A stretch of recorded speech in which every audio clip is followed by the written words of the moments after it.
We are here at the Greater Accra Regional Hospital to talk to one fine gentleman, a medical officer, who has been so selfless in this whole fight against COVID. He's been so helpful that someone, for the first time, we always hear people condemning some of the things some doctors have done out of negligence and all that. But this is one medical doctor that someone felt she was well catered for by him, and by his constant motivation, support, and medical treatment, and all that he gave during her crisis time as a COVID patient, decided to reward this young medical doctor. She came unannounced, brought a car, a saloon, a Toyota saloon, to give to this medical doctor, just to say thank you to him for saving her life. This is someone who is worthy to be celebrated.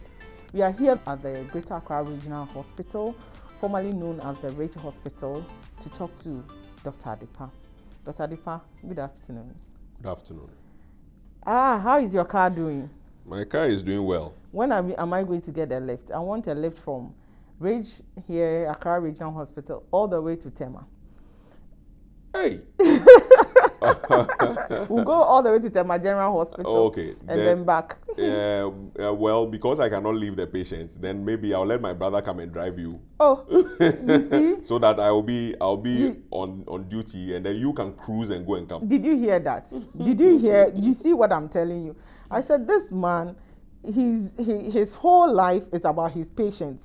Doc, we are happy to be with you this afternoon. So am I. Yes. And thanks for having me. Yes. And how are the cases? How these days I don't know, maybe we are not projecting the cases as we used to be in the beginning, so we think maybe we are not having cases. So what you are on the ground, practically, how would you say people are faring? Or are we having more cases, or is under control? What I'll say is the cases are on a steady decline. Okay. What I mean by a steady decline is that we are not having a lot of first time or new cases as we used to have in the months of December to February when we had the second wave. That time we were having exponential increases, but this time the new cases are not coming in as they used to come. So we'll say it's on a steady decline. Also, we are not having as much prevalent cases as we used to have in January and February. And so that's, I'll say the curve is of a plateau, sort of. We are not and the critically ill patients are also not as much as they used to be. We are still having referrals because we are a referral site now. And so we still have referrals, but not as frequently as it used to be. So that's why I say we are on a steady decline. But we still have to be, cautious of how we let down our guard, not masking up, not hand sanitizing, proper hand washing. These days, many corporate organizations are relaxing on that. I think those are the places that, subtly, a person or two may pick up the infection from. Those who are vaccinated, the trend is that a few have tested positive, especially during the first time. Oh, okay. But they did not become critical as those who did not get vaccinated. When the vaccination started on the 2nd of March, the trend we have seen is that those who died with severe COVID never got vaccinated. Okay. But we have not had a death in my hospital, especially with somebody who has had a shot. Shots, okay. The first shot. The first shot. Yes. So now that we've had the second shot, I am hoping that people who will get positive or test positive may not even need admission this time around. Yeah. That's your hope. Yes. But Doc, you know, you just mentioned that some corporate institutions are relaxing on the COVID protocols. Fine. But in the marketplaces, you see them walking about without masks. They eat together. You find them when someone dies, you know, the kind of things they do. Friday, they will bring the person, they will leave their house, and then they will be all over, shaking hands, dancing. They do all sorts of things. How many typical market women have they rushed here of COVID, or they are immune to it? We've had a few market women coming here for COVID. We discharged one last week, who is a person living with HIV/AIDS. Wow. And COVID. tested positive for COVID. It's a market woman who vends water as well. Now, the reason, we market women seldom test positive is the way our market structures are. It's an open space. Oh, okay. So you realize that we have asked that events now be open door. They should be open space, not in an enclosed area. If it were like China, you see the marketplace that the COVID started from, yes. the fish or the seafood market. The way it is, every place is enclosed. Okay. So it is easier for, such infections to spread. Our markets, are open space. Yeah. And our markets are seldom neat. Okay. What I'll say is, and because of that, many of the market women suffer from other communicable diseases that are easy to treat and easy to handle. Which and kind therefore, of cholera, for instance. And so with time, you realize that having those bouts of diseases from each other, there are certain infections that have antibodies built that cross-react with new and emerging diseases. So it offers some kind of protection in a way to them. So that's what I can say. But there are a few market women who have. I admitted a pregnant woman who was referred from Legon Hospital on account of, pregnancy with COVID. And she happens to be a storekeeper. Wow. Okay, this is somebody who sells provisions in her store, very much enclosed. Okay. And so, of course, when I interviewed her, how she may have been exposed, I realized that she wasn't always wearing the mask in the store, possibly because she wanted to be nice to her customers. Okay, so customers come in the store, go around, pick the items they want to pick, and then they come to her for billing. Okay. And so who knows, somebody may have infected her that way.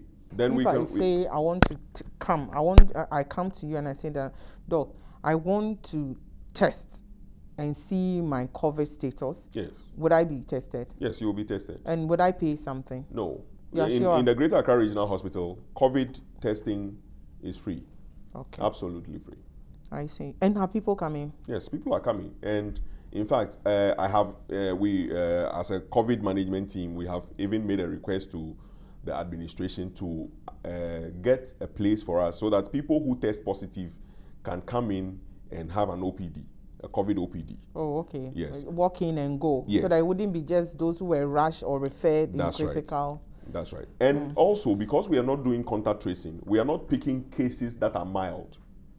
Okay. Until they go elsewhere and do the tests either come to Ridge Hospital and do the test, or go somewhere, pay for the test to be done for them, and they are called and told that you have tested positive. That's when they walk in. So we are having walk-in cases coming on their own accord. So once you walk in and you test positive, and you are not critical, you are not in a critical state. Yes. You'll be you'll be attended to on OPD basis. Oh, okay. But you will have to strictly isolate yourself at home until the 14-day period, when we test you again and then clear you from the COVID pathway. How are we sure they will go and isolate at home? That's another dicey question. And, yeah, so going forward, I think systems should be in place. But what I do for my patients is that when I ask you to self-isolate, I give you guidelines. Yeah. I ask you to have a pulse oximeter where you give me daily updates of your oxygen saturation, because you can go from being mild to moderate to severe to critical within a short time. Yes. And the only indication you can see is the desaturation or the deterioration of the oxygen, saturation of the person. And sometimes people may not even know. That is the other aspect of COVID that we call happy hypoxia. The oxygen, the person may be desaturating, but because there is no reciprocal respiratory distress or respiratory difficulty, the person feels normal. No challenges. No challenges.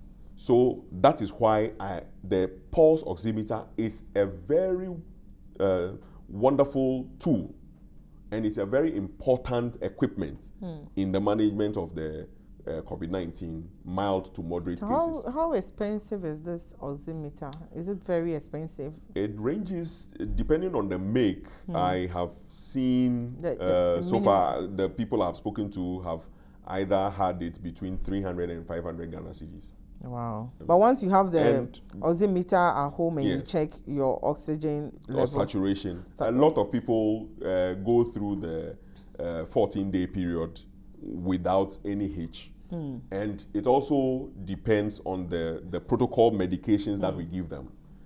We give them some antibiotics to prevent superimposition of bacterial pneumonia. Okay. Now, we also make sure you are adequately orally anticoagulated. Hey, what does that mean? It means that COVID can cause blood clots. So we give you a medication that should prevent that from happening. Then COVID is serious, so? COVID is head to toe. COVID complications are from head to toe. But so far, with the max, you think, even with our second vaccination, because we think with the second vaccination, it's party time. We should be able to go and have fun with friends and family. Or you still think? I believe we should hasten slowly because, for at least the next 2 to 3 months, where the antibodies that we generate will be adequate to, as it were, lead us to the new normal that we seek. Because the world is never going to be the same after this one, after this pandemic. And even though we were not aware that it will hit us in our lifetime, it has. And it's going to be with us for some time. Okay. Even if we get to the new normal, that we have to take off our masks completely, to have some face time and all that, we still must know that there are going to be epidemics of COVID in so many places for a very long time to come. Okay. Who is Dr. Addipa? Well, my name is Emmanuel Addipa-Adapoe. Okay. It's a compound name. Yes, it's a compound name. my mommy's surname and my dad's surname. I'm the only child between them. Oh, okay. Yeah, so, but I have brothers and sisters on both sides. Okay. And so they decided everybody donated. Yes, his everybody. surname. Yeah, I mean, they donated equal number of chromosomes to make me who I am. So Yes. to honor them, I decided to, use both names. Use both names. So my father is the late Major Dr Addipa, retired, who passed last year. And my mom is Elizabeth Adapoe. She comes from the Adapoe family. In fact, Cephas Adapoe set up SNIT, and was the first chief administrator of SNIT, actually. So that is one of his daughters. Oh, okay. Yeah, so actually, I was raised by the Adapoes. Yeah, and they come from a village called Adina. My father also comes from Nkonya. So I'm both Guan and Eve. Oh, okay. And now I am both Volta and Oti. I'm a medical officer with the Greater Accra Regional Hospital on my, permanent posting.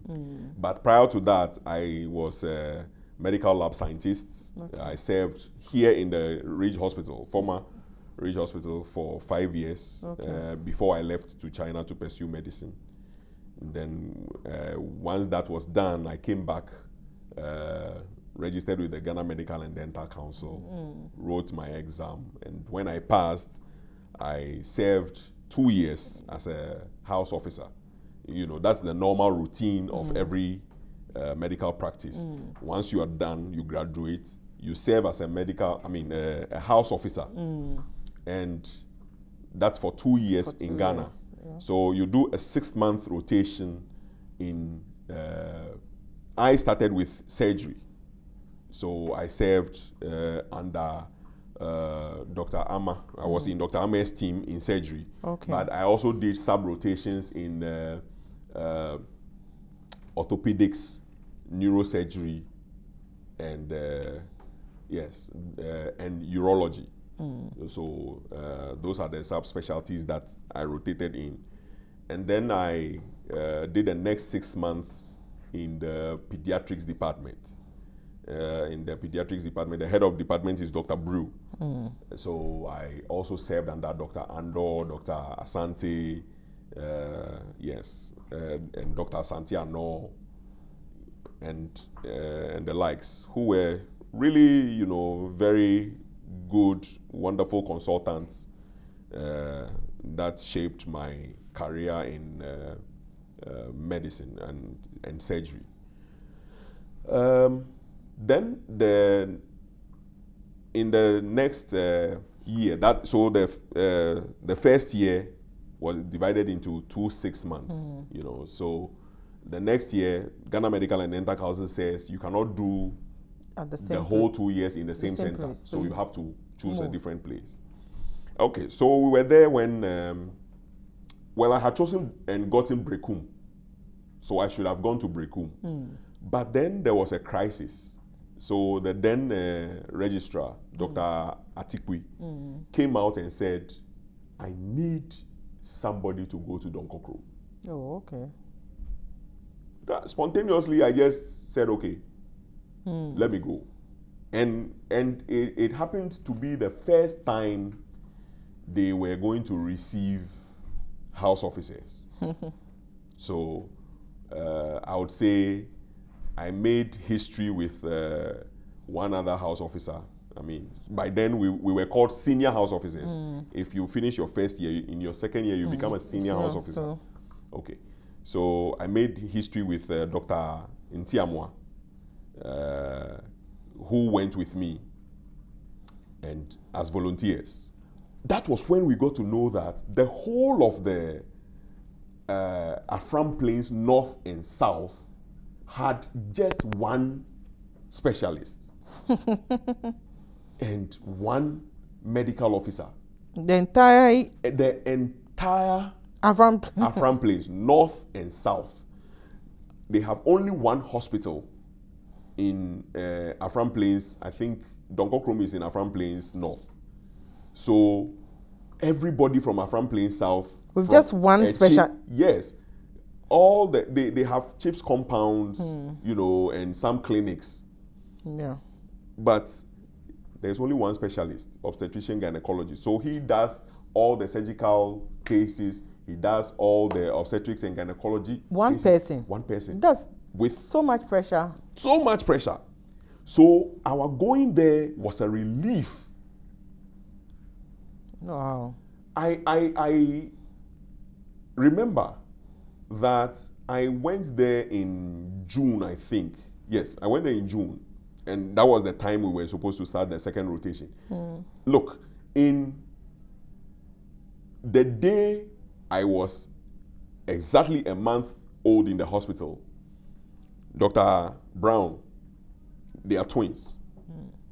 He changed over. You know, when you are doing the surgery, you have the surgeon's position and the assistant's position.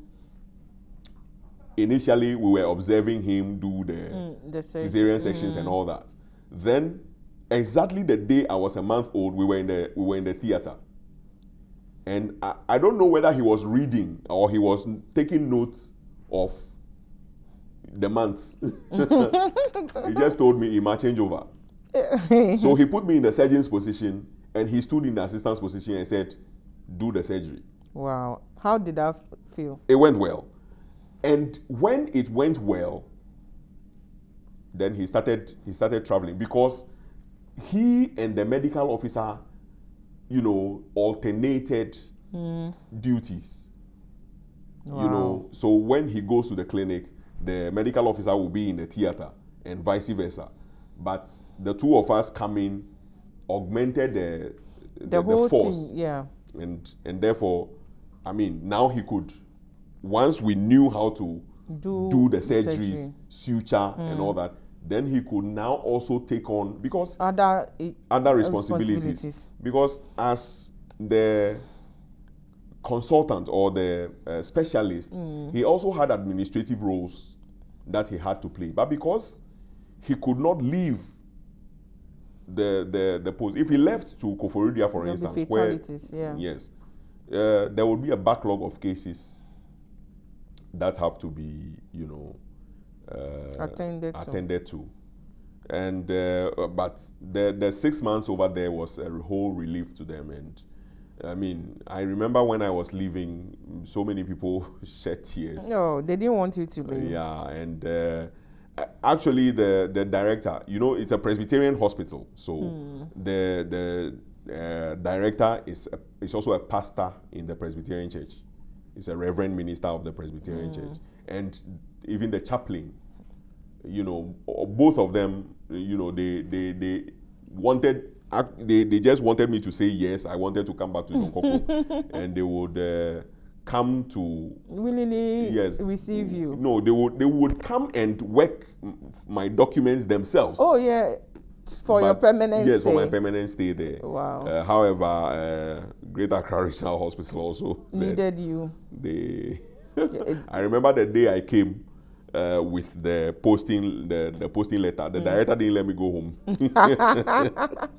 Once you come with your letter, once I have come with my letter, there's a lot of work to do. There's a lot of work to. But Doug, I think there's one incident I remember whilst you are at Donkoko. I think it was I'm sure maybe people will not relate to that you were the person behind that story who created a makeshift ambulance and transported a baby to Koforidua, right? Yes, to Koforidua. Yes. To Koforidua. Why even ambulance? So if they have one specialist, they don't have ambulance as well? Yes, the ambulance had been grounded. It was in tatters. It couldn't move anywhere. So normally,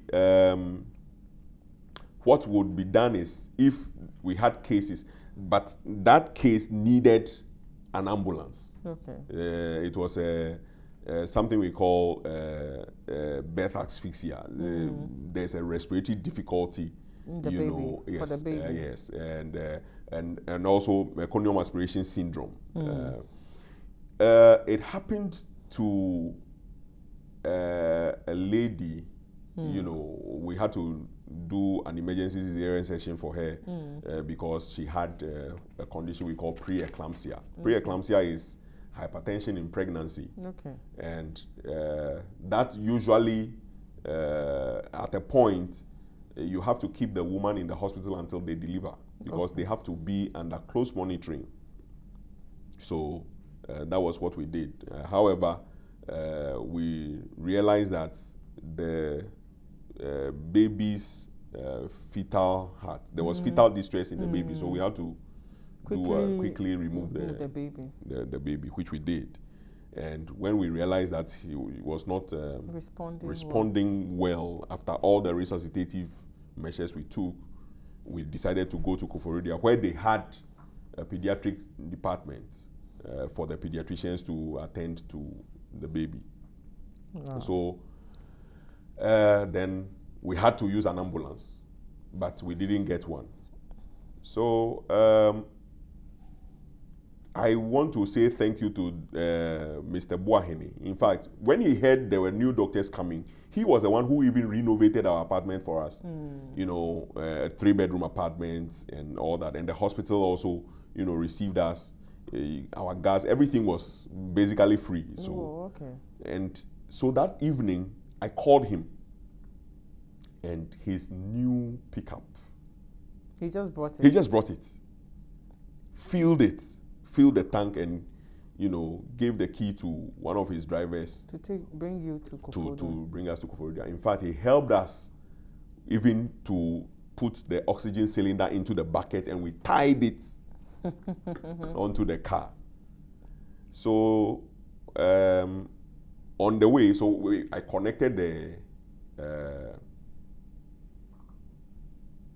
the mask, small mask, to the baby, and then so it would deliver the oxygen to the baby while we were on the way. Well, all of you were in the bucket, in the pickup bucket. We sat with the baby in the car, but on the way, because of how from the hospital to the pontoon, it's about an hour's journey. Wow.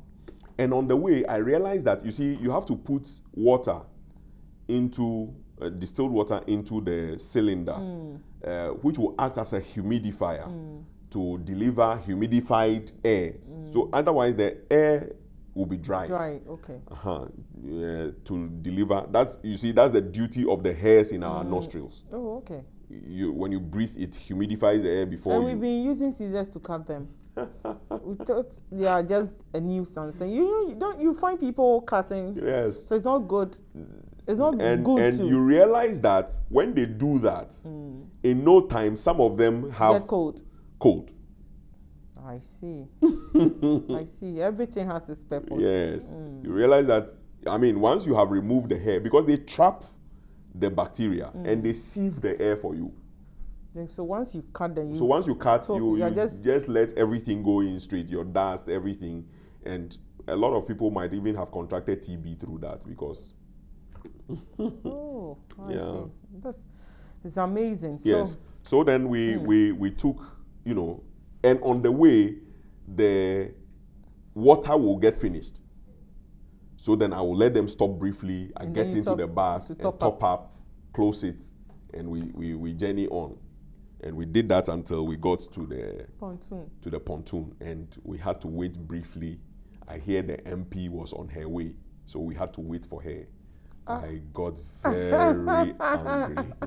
One person before the pontoon will move. Yes, I got very angry, and when she came, I really, because there was an emergency. Yes, I really told her my peace of mind before. I mean, we became friends after that anyway. But I didn't think it was right for one person to hold us at ransom.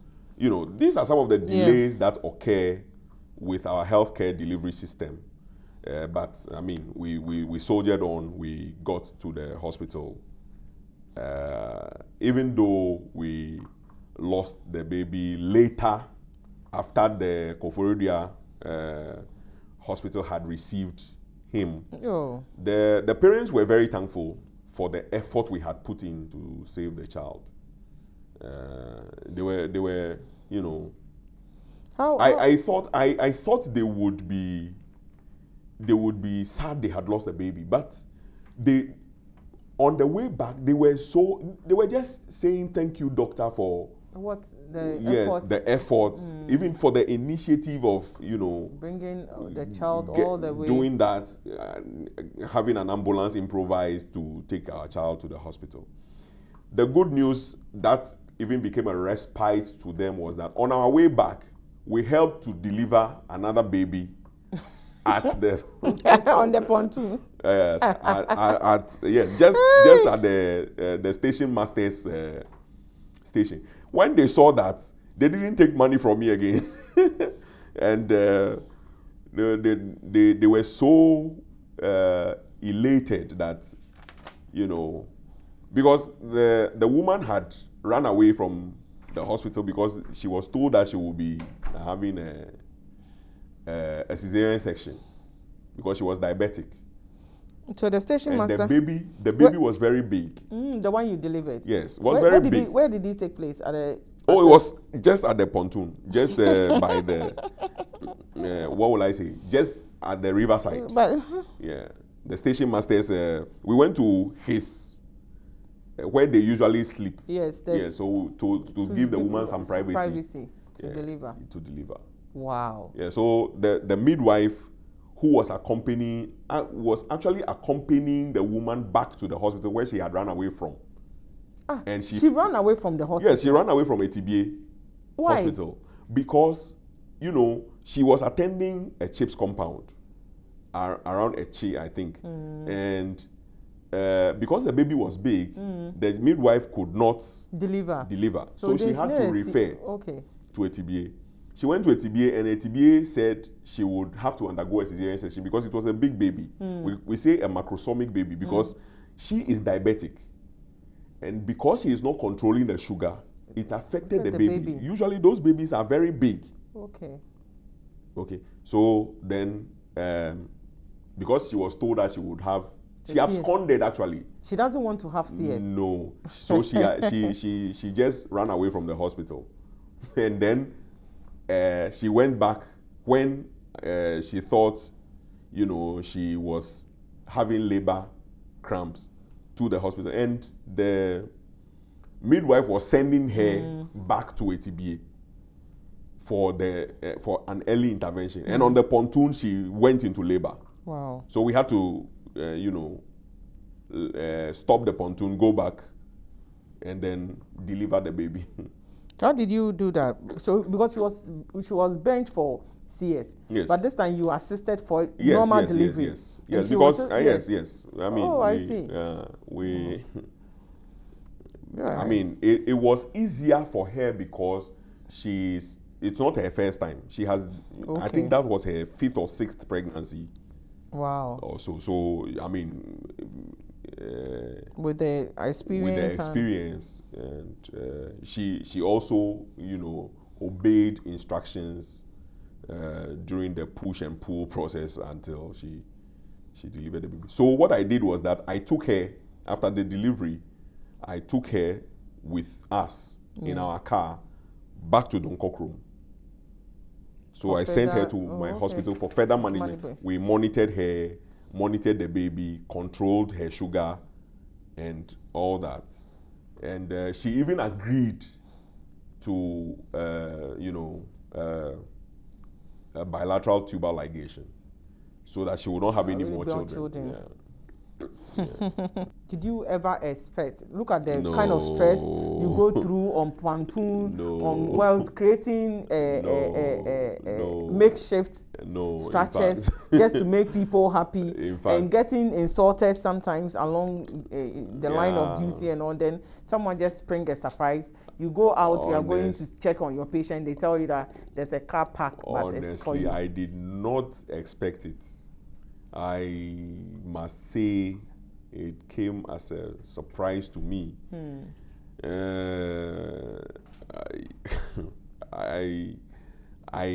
I'm still in awe that this has happened, and I'm just thankful that but it did happen. Were you having a car already? No. So it has come handy. Yes, it has come handy. Okay. I mean, you know, in Accra, when you wake up at 6 o'clock, you're already late. Yes. Because of the traffic. So you have to put in extra, you know, your alarm has to always be on. Even if you sleep late, you must wake up very early so that you beat the traffic and come.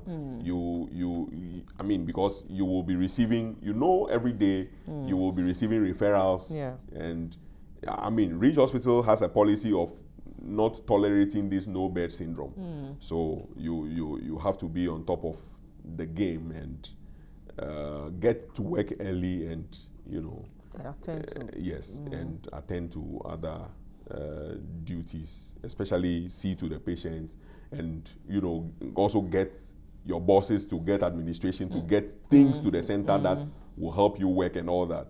So it came as a big surprise. Okay, so we'll go to the center. Yes. And then see you work. Okay. Yes.